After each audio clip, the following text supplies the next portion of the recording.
वर्तमान आसुची एक बड़ खबर 2002 मसीहा बहुचर्चित नंदीपदा थाना पंचगोछिया गाँव में चारि भाई को हाणी हत्या घटनार राय शनिवार प्रकाश पाई। मामलें मान्यवर कोर्ट 25 जन साक्षी और प्रमाण को आधार करी दुई अभियुक्त धनेश्वर ओझा और दामोदर ओझा को आजीवन कारादंड में दंडित करिसेंती।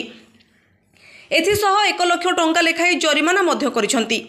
2002 मसीहा जुलाई मास 17 तारिख रे पूर्व शत्रुता को केन्द्र करी गाँवर बुधिया दलई, साधु दलई, जलधर दलई और उद्धव दलई चारि भाई को विभिन्न मारणास्त्र रे आनी हत्या करा जायतिला। मात्र 1 घंटा मध्य 4 जन को अति निर्मम भावे हत्या करथिले अभियुक्त। तेबे এই घटनारे पुलिस मोट 13 जन को गिरफ्त करथिबा बेले हत्याकांडर मास्टर माइंड धनेश्वर ओझा और दामोदर ओझा होइतिबा प्रमाणित होइछि। मो सौमित्र कुमार राउत केडर एडिशनल पब्लिक प्रोसिक्यूटर आंधपुर आज मान्यवर अतिरिक्त जिला और दौरा जज आंधपुर एक हत्या मामलार शुणाणी करी अछंती।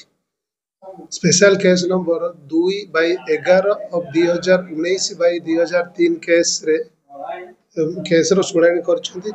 जो घटना गत 17/7/2002 मसीह रे आंधपुर थाना अंतर्गत पंचगोछिया मगुपुर ग्राम रे होइतिला।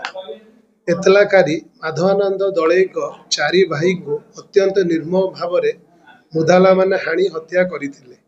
एतलाकारी माधवानंद दलई अभियोग क्रमे आंधपुर थाना रे एक मामला रुजु होइतिला, जहार नंबर 53/2002 अंडर सेक्शन 147, 148, 302, 307, 342 और 149 दफारे होइतिला।